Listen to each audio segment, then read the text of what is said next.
This one's for all you down streaming junkies.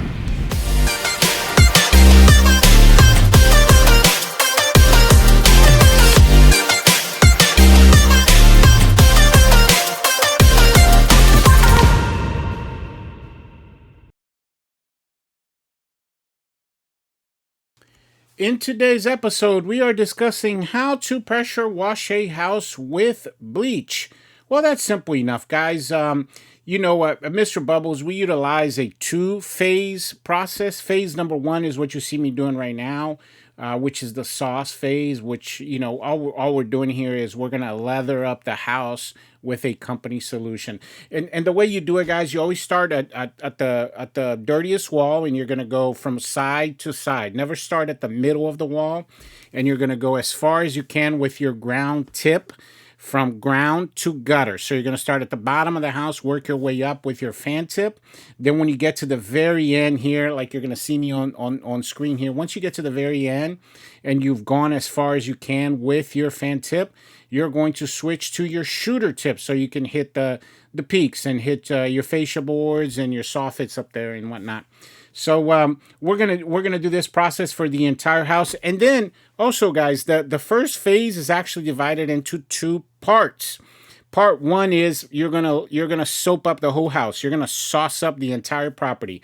And then the part two is you're gonna come through and start at the very beginning from the same side where you started, and you're gonna spot treat. You're going to go through the whole house again, each side, and you're going to look for anything that is still, any organic that's still there, any green or black and that sort of thing. And you're going to hit it. And that's what you're going to see me doing later on is you're going to see me hit those spots, the spots that are a little bit more resilient to the solution. So, and then once there is no more organics anywhere on the walls, you're going to switch to your water and rinse everything down. Now, But before we get into all of that, guys, I do want to say something about the prep work. It's something you're going to see at every single one of our house washes. This is something we did off camera. Now, I am doing a complete separate video on this, on how to prep a house for a wash. But you see on the middle of the screen there, guys, that plastic bag. What that is that's actually covering your Verizon box. And that is your tip of the day. You have to cover your Verizon box. Guys, we go around and we cover the Verizon box. We also, with blue painter's tape, we cover up all the outlets. And also the ring camera. That solution, when you're using bleach, that solution gets behind there and it goes down those wires. Guys, it will fry those chips and you will burn the Verizon box. You can burn somebody's house down. So you got to have a plan in place for the home protection and also the plant protection. And you're going to see me at the very end here, doing a lot of rinsing the chemical off the plants and whatnot. So that was done off screen, but I did want to mention that, this is probably one of the most important things because, guys, you don't want to go around and damage people's things. So back to the task at hand, guys. That's what you see me. I started on the left side of the house there on the screen, and then now I'm moving to the back side of the house. If you're wondering, by the way, this house here was a $399 job, which is, right on par. We're in that, $399 to $475 range for a typical house wash. And also, something that we started, I want to say about 3 or 4 videos ago, and we're going to do from here on out, is talking about how we got this job. And how we landed this client was actually on that app that you guys, I'm sure you've heard of, the Nextdoor app.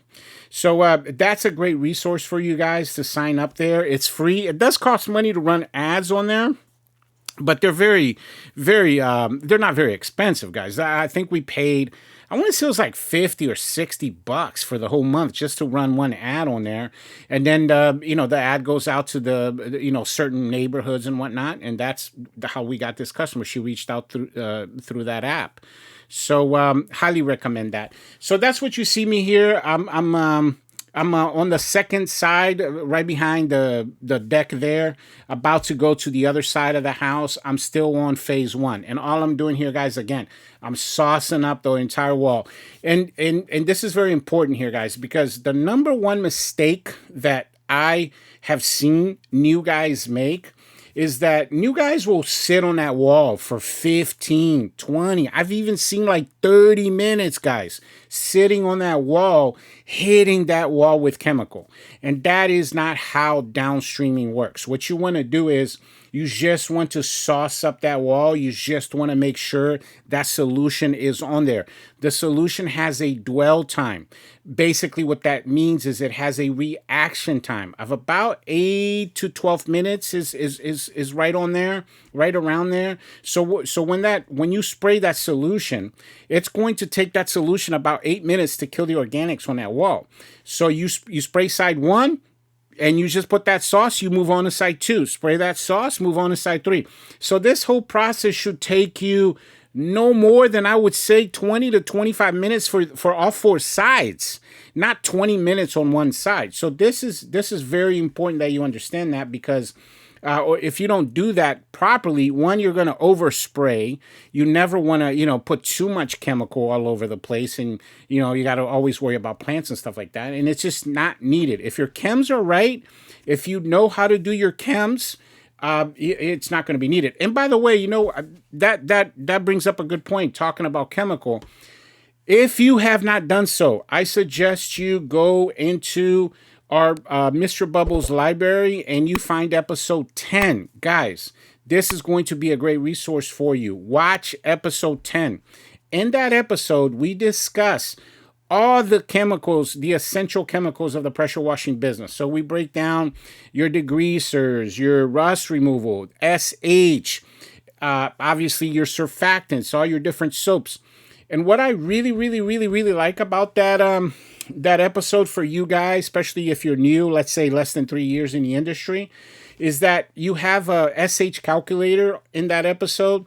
And with that calculator, you guys will be able to mix your own bleach. So I highly suggest you guys watch that episode. So actually, let's go back here to what's happening on the screen, guys. We're actually on, we just started part 2 of phase 1. So remember, phase 1 is the soap phase. Now what we're doing is we're coming through and we're spot treating. If you've noticed how I'm just hitting certain spots. Again, guys, I am not overdoing it with the chemical. I'm just literally looking at the wall and seeing if anything is there that is not supposed to be there. Any organics, your algae, your mildews, and whatnot. So anything that was a little bit more resistant to my solution there. And this customer here had a tremendous amount of bird poop on the windows. There was a lot of mildew right underneath the soffits there. So we took good care of that with the spot treating, and that's what you see me doing here now. And then once that's done, I'm going to come through and change to rinse and go from there.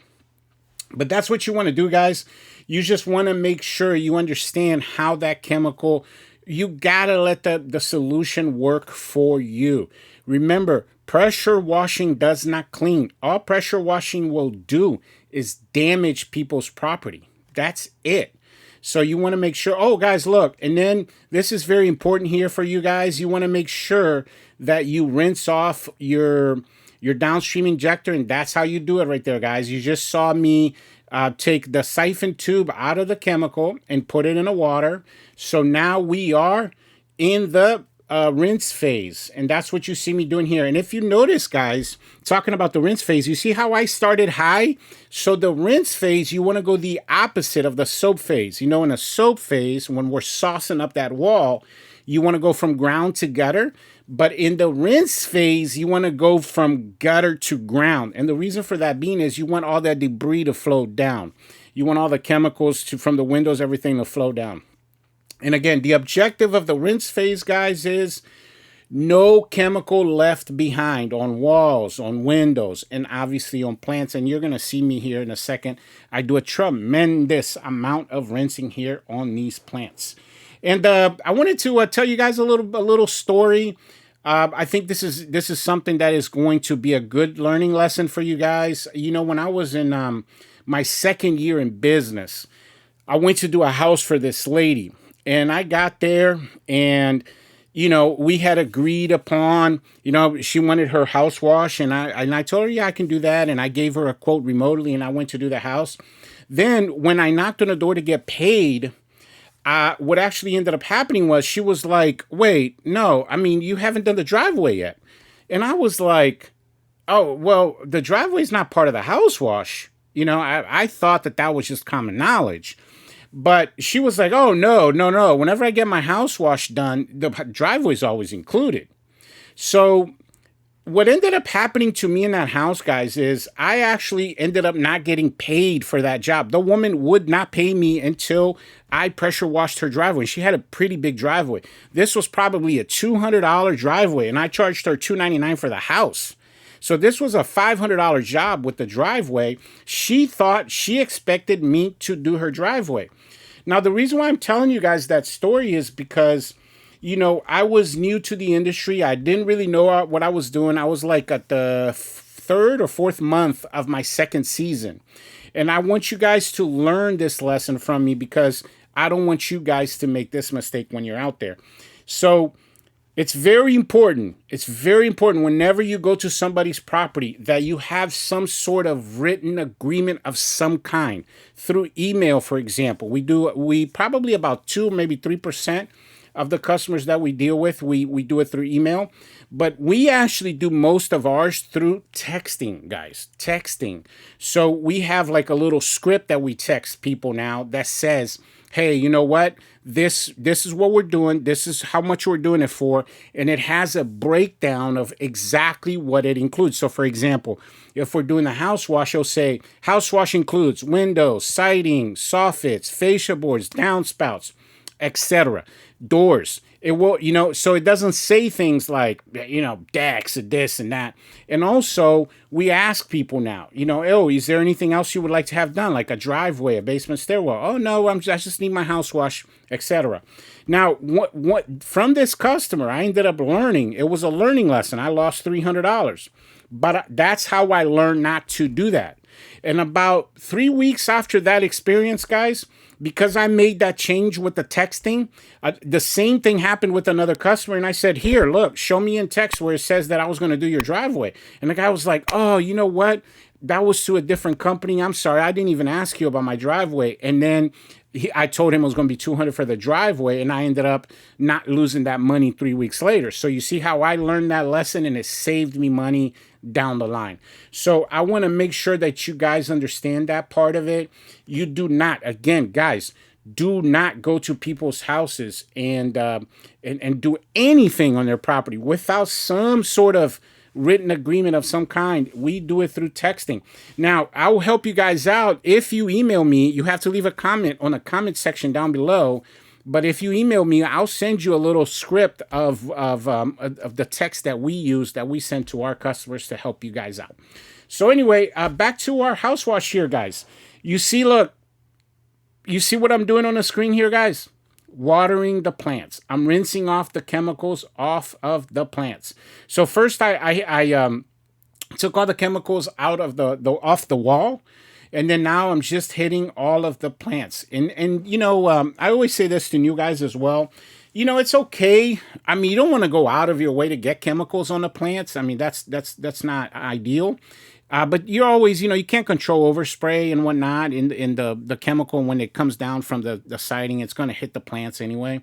But the important thing is not to leave the chemical on the wall. It's okay to get the chemical on the plant. You just can't leave it, because I'm telling you guys, the plant will die if you leave that chemical on that plant.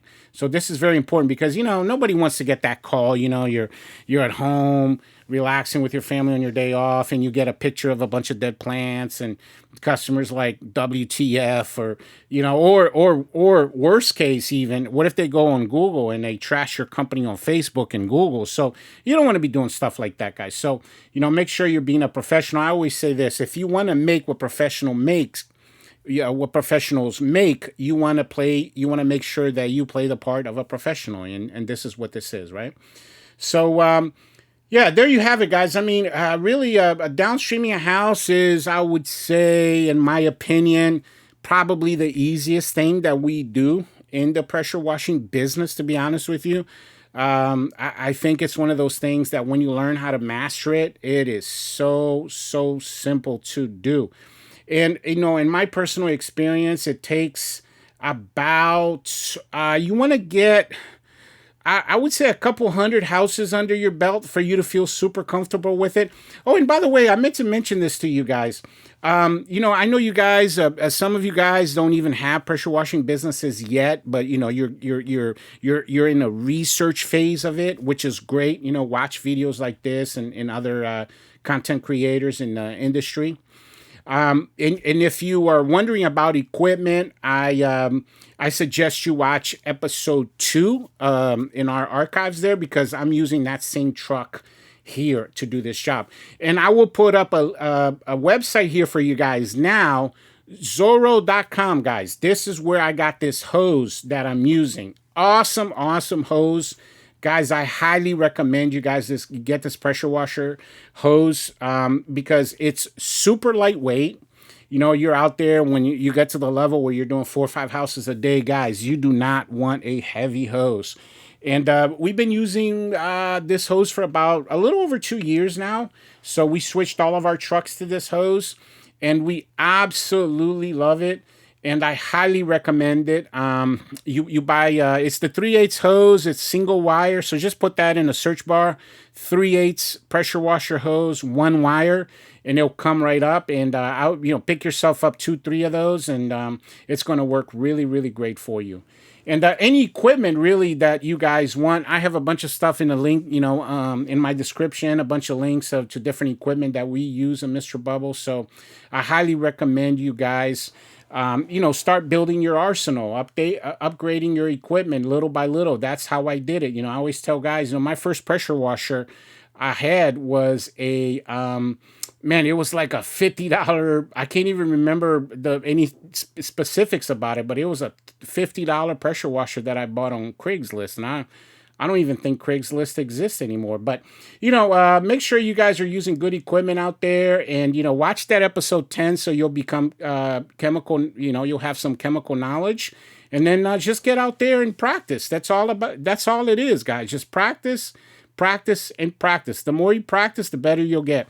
And that's all I got for you today, but I really, really appreciate you guys coming to my channel and watching this how to pressure wash a house with bleach video. I also highly recommend you guys watch the next one as well.